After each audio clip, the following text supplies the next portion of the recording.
Hi friends, this is Uma. இன்னைக்கு நம்ம சேனலில் நம்ம முருகருடைய தகவல்களை டிஸ்கஸ் பண்ண போகிற டாபிக் என்னன்னு பார்த்தீங்க அப்படின்னா, வேல்களின் வகைகள். வேல்களில் நிறைய வேல் இருக்குது. ஸோ அதனோட வேல்களோட வகைகள் மற்றும் அதனுடைய பொருள் என்ன அப்படின்னு தான் பார்க்க போகிறோம். வாங்க ஃப்ரெண்ட்ஸ், நம்ம டைரெக்டாக டாபிக் உள்ள போயிடலாம். ஃபஸ்ட்டு வேலில் பல வகைகள் இருக்குது அப்படின்னு நான் சொன்னேன் இல்லைங்களா? அது நம்ம ஒவ்வொன்றா பார்க்கலாம். அதுக்கு முன்னாடி ஒன்று சொல்லிடுறேன். முருகப்பெருமானுக்கு பல்வேறு ரூபத்தில் அவர் காட்சி கொடுப்பாரு. அதே மாதிரி தான் முருகனுக்கு இணையாக வேலை சொல்கிறனால முருகப்பெருமான் எப்படி பல்வேறு ரூபத்தில் இருப்பாரோ அது போல தான் வேலும் பல ரூபங்களில் நம்ம கஷ்டங்களை நீக்கக்கூடிய ஒரு பொக்கிஷமாக இருக்குது. அதனால் நீங்கள் முருகப்பெருமான் எப்படி ரூபத்துலலாம் வராரோ அதே மாதிரி வேலும் பல ரூபங்கள் இருக்குது. என்னென்ன ரூபங்கள் அப்படின்னு ஃபஸ்ட்டு பார்க்கலாம். சக்திவேல், இலைவேல், நெடுவேல், மந்திரவேல், நவரத்னவேல், மாணிக்கவேல், வைரவேல், தங்கவேல், முத்துவேல், சத்ரு சங்காரவேல், குணரத்தினவேல், இந்த மாதிரி நிறைய வேல் இருக்குங்க. அதில் நான் ஒரு சில டைப் மட்டும் கொண்டு வந்திருக்கேன். ஸோ அதுக்கான மீனிங்கை நம்ம ஒன் பை ஒன்னாக பார்க்கலாம். ஃபஸ்ட்டு சக்தி வேல். அதுலேயே இருக்கும் மீனிங் சக்தி. சக்தினா யாரு? முருகப்பெருமானோட தாயர், அது பார்வதி தேவியோட சக்தி. பார்வதி தேவியோட சக்தியா விளங்கக்கூடிய அந்த வேலோட பேரு தான் சக்திவேல்.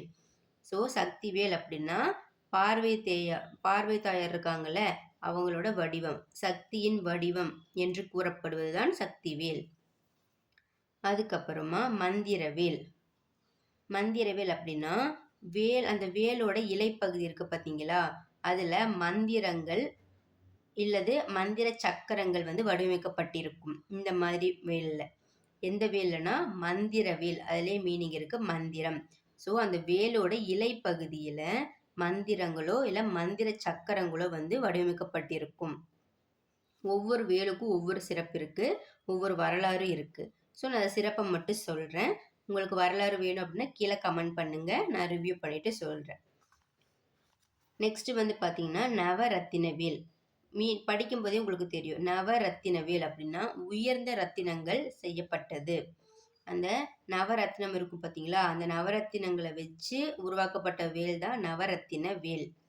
மாணிக்க வேல் அப்படின்னா மாணிக்கம், அது ஒரு வகையான ரத்தினங்கள் தான், உயர்ந்த ரத்தினம் தான். ஸோ அந்த மாணிக்கம் பதித்திருக்கும் வேல் தான் மாணிக்க வேல்.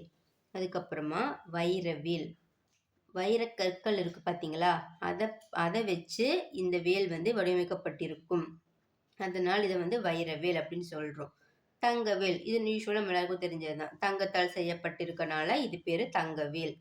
முத்துவேல், சேம் இதே தான், முத்துக்கள் பதிக்கப்பட்டதால் இது முத்துவேல். ஸோ நமக்கு ஈஸியாக டிஃபைன் பண்ண முடியும் தங்கவேல், அதுக்கப்புறம் மாணிக்கவேல், வைரவேல், முத்துவேல். இதெல்லாம் நம்ம ஈஸியாக அது சொல்லும்போது தெரிஞ்சிடும். வைரவேல்னா வைரக்கற்களை கொண்டு வடிவமைக்கப்பட்டிருக்கும், தங்கவேல்னா தங்கத்தால் செய்யப்பட்ட வேல், முத்துவேல் அப்படின்னா முத்துக்கள் பதிக்கப்பட்ட வேல். அதே மாதிரி மாணிக்கவேல்னா மாணிக்கம் பதிக்கப்பட்டிருக்கும் வேல். ஆனால் மந்திரவேல் அப்படின்னா நம்ம இது ஏதோ ஒரு மந்திரவேல் போல அப்படின்னு நம்ம நார்மலாக நினச்சிக்குவோம். ஆனால் அதோட மீனிங் பார்த்தீங்கன்னா அந்த வேலோட இலைப்பகுதியில் மந்திரங்களோ இல்லை மந்திர சக்கரங்களோ வச்சு வடிவமைச்சிருப்பாங்க. அதனால தான் அந்த மந்திரவேல். அதுக்கப்புறம் மெயினாக இருக்கிறது சத்ரு சங்காரவேல். சத்ரு சங்காரவேல் அப்படின்னா எதிரிகளை அழிப்பதால் இது சத்ரு சங்காரவேல் அப்படின்னு சொல்கிறோம். போரில் நாங்கள் எதிரிகளை அழிப்பாங்க இல்லையா, அதுக்கு யூஸ் படுத்துகிற வேல் சத்ரு சங்காரவேல். அதுக்கப்புறமா குணரத்தினவேல். குணரத்தினவேல் அப்படின்னா குணம், அதிலே குணரத்தினம்னு இருக்கா, உயர்ந்த குணங்களை கொண்டிருப்பதால் அது குணரத்தினவேல். இதில் அவரவங்க வசதிக்கு ஏற்ற மாதிரி நம்ம வருமானத்தை வச்சு நம்ம வேல்களை வாங்கி வச்சுக்கலாம். நம்ம நம்ம வசதியை காட்டணும் அப்படிங்கிறதுக்காக நம்ம எந்த மாதிரி வேல் வேணால் வாங்கிக்கலாம். ஆனால் பண்டைய காலத்தில், அதாவது பழங்காலத்தில் பழங்குடி மக்கள் இருப்பாங்க தமிழர்கள், அவங்க எல்லாருமே எக்கை வச்சு உருவாக்கப்பட்ட பயன்படுத்திட்டு வந்திருக்காங்க.